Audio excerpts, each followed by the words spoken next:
भाजपा के लोग किसी भी हालत में आरक्षण को रोकने का काम भाजपा और केंद्र सरकार ने अब तक इस काम को पूरा नहीं किया और हमको पता नहीं क्यों माननीय मुख्यमंत्री जी अब चुप्पी साधे हुए हैं।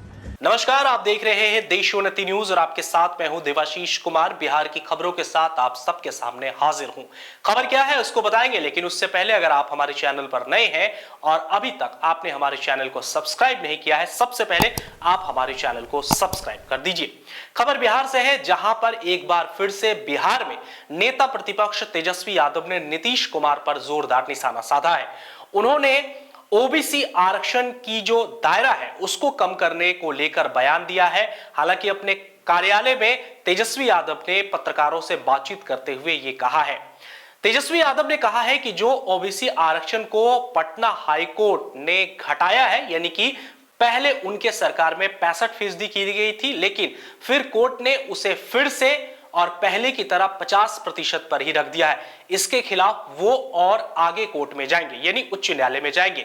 क्या कुछ पूरे मसले पर कह रहे हैं तेजस्वी यादव, आइए हम आपको सुनवाते हैं। आरक्षण को जो इंक्रीज आरक्षण को रद्द किया है, कैसे देखते हैं इस जजमेंट को? देखिए, हम लोग आहत हुए हैं और हम लोगों को संदेह पहले भी था कि ये भाजपा के लोग किसी भी हालत में आरक्षण को रोकने का काम करेंगे और हम लोग शुरू तौर से ही कहते रहे। चुनाव में भी हम लोगों ने कहा था कि भाई ये बीजेपी के जो लोग हैं ये आरक्षण विरोधी लोग हैं।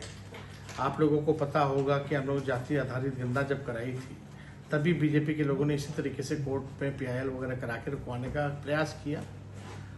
सॉलिसिटर जनरल तक को खड़ा किया गया, एफिडेविट डाली गई, लेकिन हम लोगों की अंत में जीत हुई और हम लोगों ने सर्वे भी कराया जाति आधारित और उसके बाद 75% आरक्षण जो है पिछड़ों का, अति पिछड़ों का, दलित आदिवासियों का हम लोगों ने बढ़ाया और ईडब्ल्यूएस 10% हम लोगों ने छोड़ा। तो हम लोगों ने उस समय भी आपको पता है कि दिसंबर के माह में, नवंबर में हम लोगों ने कर दिया था ये काम और बढ़ाने का आरक्षण। और दिसंबर में हम लोगों ने भी कैबिनेट में, हम लोग की जो महागठबंधन का जो कैबिनेट था, हम लोगों ने भारत सरकार को भी हम लोगों ने रिक्वेस्ट किया था। उसके बाद हम विजय चौधरी वगैरह सब लोग बैठ के प्रेस कॉन्फ्रेंस भी किए थे कि भाई इसको शेड्यूल 9 में जो है डाल दिया जाए ताकि ये सुरक्षित रहे तमिलनाडु के तर्ज पर। लेकिन तब से अब तक 6 महीने हो गए हैं, भाजपा और केंद्र सरकार ने अब तक इस काम को पूरा नहीं किया और हमको पता नहीं क्यों माननीय मुख्यमंत्री जी अब चुप्पी साधे हुए हैं। हम लोग तो लगातार जो है इसकी लड़ाई लड़े, संघर्ष किए और हम लोगों ने आरक्षण को बढ़वाया हमारी सरकार ने, और बीजेपी के आते ही आप देखिए किस हिसाब से आरक्षण को समाप्त करने का प्रयास किया जा रहा है। माननीय मुख्यमंत्री जी, जनता दल यूनाइटेड लोग इस मामले में चुप है, लेकिन हम अनुरोध करते हैं माननीय मुख्यमंत्री जी से, कई बार आपने प्रधानमंत्री जी के पैर पकड़े हैं, एक बार भी पैर पकड़ करके कम से कम शेड्यूल 9 में जो है आप इसको डलवाने का काम करें। अगर नहीं हो तो हम प्रस्ताव भी देना चाहते हैं कि सर्वदलीय लोग जो है बिहार के लोग, वो जाके प्रधानमंत्री से जाकर के मिले और मिल करके जो है इसको अनुच्छेद 9 में जो है हम लोग डलवाने का काम करें। क्या तो ये तो हम लोग चाहते हैं कि भाई सब लोगों को जो अधिकार है वंचित शोषित समाज का, जिसकी जितनी आबादी है उस हिसाब से लोगों को हक मिलना चाहिए, सम्मान मिलना चाहिए, अधिकार मिलना चाहिए।